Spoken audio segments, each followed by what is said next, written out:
Today, I want to take a moment to reflect on something truly powerful, the song Amazing Grace. We all know it, its timeless melody and profound lyrics. The words speak of redemption, freedom, and the chains that bind us. For many of us, Amazing Grace brings to mind a personal journey of liberation, whether from addiction, hardship, or even the unseen forces that have tried to hold us back. But today, I want to extend that reflection to something much larger. Let's think of those chains in a global context, specifically the financial chains that have bound us all. For far too long, we have been slaves to a financial system manipulated by a powerful entity, the Bank of International Settlements, BIS. Now imagine that these chains are being broken one by one. The BIS, once the largest and most influential financial institution in the world, has held a vice-like grip on the global economy for over a century. It has been the puppet master behind central banks, orchestrating global debt, currency manipulation, and monetary policy in ways that have often only served the elite. The BIS has been a silent force orchestrating economic systems, pushing nations into debt, and creating cycles of financial oppression that the average person could hardly comprehend. For decades, we have watched as countries become more and more indebted, while central banks and corporations amassed wealth. In the process, ordinary people like you and me found ourselves trapped in a system where we had little control over our own financial destiny. The goal? To keep us dependent, to keep us in chains. But what if I told you that these chains are being broken? In recent years, a shift has been happening. The world is waking up to the reality that the financial system designed to benefit a small group at the top is on the verge of collapse.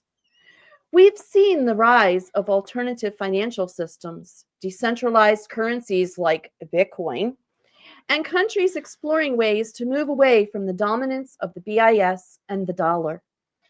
One of the clearest signs of change is the increasing awareness and interest in precious metals, especially silver and gold. These physical assets, long held in the hands of the elite, are now being sought by everyday citizens, stackers, and nations. People are waking up to the idea that true freedom lies not in digital currencies controlled by governments and banks, but in the tangible, timeless value of gold and silver. The BIS, with all its power, is starting to lose its grip. The central banking monopoly is facing cracks as nations and individuals look to escape the financial control that has shaped our lives for so long. The rise of alternative forms of wealth and trade, such as silver, is shaking the very foundations of this once unchallenged system. But it's not just about silver and gold. It's about reclaiming sovereignty. It's about recognizing that the true wealth of nations and individuals is in their ability to control their own financial future, free from the chains of debt and manipulation. It's about realizing that, as in Amazing Grace, we have been set free from the financial bondage that has shackled us for so long. We are living in a time of profound transformation. The world is no longer accepting the status quo, and the chains that have held us down are being broken. It is up to us to be a part of this great awakening, to stand firm, to take action, and to claim the freedom that is rightfully ours. As we hear Amazing Grace today, let it serve as a reminder, not just of our personal redemption, but of the redemption of the financial system. Let it be a call to action, a recognition that the chains of financial bondage forged over decades by the Bank of International Settlements and its cohorts are being broken. And we, my friends, are witnessing the dawn of a new era, one where freedom, sovereignty, and true wealth are within our reach. So as we move forward into the day, let us remember this: the chains are breaking. The financial slavery that has gripped us for so long is unraveling before our eyes. It is a powerful time to be alive and together. We are part of this extraordinary movement. Let us embrace the freedom that is coming and let the world know that we are no longer slaves to the old system. Amazing grace, how sweet the sound that saved a wretch like me. Let's make it our song today and every day because we are no longer bound, we are free. Thank you for tuning in, Ted Heads. Stay strong, stay awake, and remember that the best is yet to come. I think Margaret Ann deserves a round of applause on that one. I think she did a really good job. Matter of fact, how many people out there think that Margaret Ann should be delivering the oratory on Sundays? I'm in favor of that. So let's go over to the Vibe board. I want to show you a couple of things over here. Look, the Vibe board is a big computer screen, really. And what I keep up on here is what's called the U.S. debt clock. Now, you can go to usdebtclock.org, okay, and take a look at what we're going to be talking about here today. But what specifically I wanted to go into was not so about the metals or anything. I wanted to go into the world debt clocks. I want to explain to you the reason why we had a U.S. debt clock rating downgrade. Are we good? Yep, we're good. Okay. So if you happen to remember, okay, first of all, we're now at 100%, which means that our GDP is equal to our debt, which means that we all have to work for 1 year and get everything we ever earned, including money we would spend to put gas in a tank or whatever else, and give it to the Bank for International Settlements, simply to pay off our share. But take a look at these percentages. Do you see any country that is not in debt? My question would then be, who are we in debt to? Who are we in debt to? Who's this money owed to? Well, no, it's owed back to the Bank for International Settlements. So let's take a look at the PIGS. This is an acronym I'd like you to become familiar with. PIGS: Portugal, Italy, Greece, and Spain. Okay, that's the PIGS. Now, why are they called the PIGS? Okay, well, let's take a look at Portugal here. Okay, Portugal. Look at their debt to GDP, 129.03. When you get beyond 100%, you're done. So let's go now to Italy. Okay, Italy. Help me find Italy on here. Okay, Italy, right there. Look at its debt to GDP, 160. So anyway, I got the P for Portugal, I for Italy. Now let's take a look at Greece. Oh, Lord, Greece. 196.87%. Look at it. Can you see this? Mm-hmm. Can you see this? Yes, yes. Okay, all right. Yes. So now we got PIG, and let's now go for S, Spain. Okay, where's Spain? There it is. Look at this. 128.58%, which means that they have to work 1.2458 years, giving all the money they ever made, everything they ever generated, simply to the BIS. Now, for those of you that don't know who the BIS is, let's see if we can go back and redo this. Let's take a look. Now, the BIS is nothing fancy here, folks. Nothing. All right, watch. Bank for International Settlement. You get there by going to bis.org. Nothing fancy, no sleight of hands. Look, they're right here, okay? All we're going to do is touch Central Bank Hub. Then we're going to come down to Central Bank and Monetary Authority websites, okay?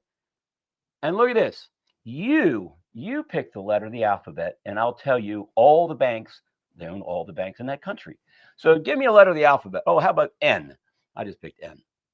Namibia, Nepal. Look at these. These are 207 independent countries that they own the banks in.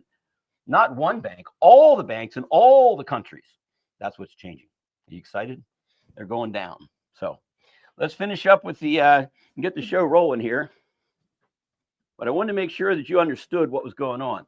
Now, to beat the point in a little bit deeper, because not many people know this stuff, and if you're a TED head, you're in a university you know not that much about, but you're learning whether you like it or not.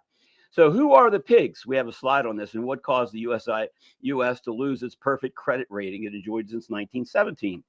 Well, our GDP now has gone over 100%. That's the reason why. So who are the pigs? We just went over this. The term pigs refers to a group of European countries, Portugal, Italy, Greece, and Spain, that were particularly affected by the Eurozone debt crisis in the early 2010s. The acronym was created to represent these countries due to their shared struggles with high debt levels, economic instability, and the need for financial assistance from the EU and the International Monetary Fund. EU is the European Union. President Donald Trump has given the green light. Global military alliance is underway. Global alliance to take over major fake news media and make mass arrests. Emergency broadcast system activation is imminent. U.S. braces for military takeover. Nasera is unleashed. The Great Awakening. There's only one way. God wins. Watch what happens on Monday. And folks, as you notice, we're in the fast lane right now, and I think all of us are very impressed with Stephen Miller. With that said, during the research that I did, I found a clip of President Trump introducing Stephen Miller to world leaders, and I think that is a very nice thing to do. Here's a young guy who's come up through the ranks, and I don't think he ever had any idea that he would make it up into this realm. But let's take a look at this. I think it was very, very nice of Donald Trump to include Stephen Miller on this trip. Watch. The tree. So I'm glad those individuals in the Obama and Biden administrations are sort of shocked by this, that they're at least noting the accomplishment and the speed with which it's occurring. But certainly I hope the media gets on board, because every American deserves to see what an incredible evolution we are seeing in the Genesis right now. So you see right here, this looks to be Stephen Miller, Deputy Chief of Staff. One of them, they're speaking to the UAE prince. It's quite funny. I believe it was the Saudi prince. This is a little color for you. There was some reporting that he was in. FBI agents raided a prominent lobbying firm tied to the military-industrial complex this morning, uncovering alleged links to Panama-based shell company connected to 8 Democratic members of Congress. Thoughts? Should I arrest them all? Yeah, why not? Let's give them a date with the lever pullers. Here, Biden's awful special counsel interview where he struggles to recall when his son Bo died. Former President Joe Biden struggled with memory lapses and recalled wrong dates during his interview with special counsel Robert Hur, audio's interview shows. Now, we decided not to play that because it was rather, it wasn't a real good quality audio. We're missing some light here or something. Anyway, the presidential election in 2020 was rigged and stolen. Trump goes scorched earth following proof Biden was out to lunch. Evidence continues to prove the 2020 election was stolen. President Donald Trump declared Saturday following newly released audio revealing ex-President Joe Biden severely diminished cognitive skills or tests. James Comer announces new investigation into Biden over use of the auto pen. Boy, that's going to get him in trouble. Whoever had control of the auto pen is looking to a much bigger and bigger scandal by the moment. It's a major part of the real crime. That's the presidential election of 2020 was rigged and stolen. Millions and millions of people knew that, but the radical left, Democrats, waged a campaign of inoculation and innocence like none other that had seen before. This is why the Unselect Committee on Political Thugs, who were given a full and complete pardon by the person who wielded the now illegally used auto pen, deleted and destroyed all evidence and information from their corrupt and vicious witch hunt against me and many other people whose lives were completely shattered and destroyed by this historically criminal event. Remember, it all began with a dirty cop, James Comey, Obama, a hapless and cognitively impaired sleepy Joe Biden, and now very famous accusation they spied on my campaign. Whoever had control of the auto pen is just the beginning. The biggest crime of all is that the 2020 presidential election was rigged. MAGA won the election by millions of votes, and everyone knows it. God bless America, for the fight has just begun.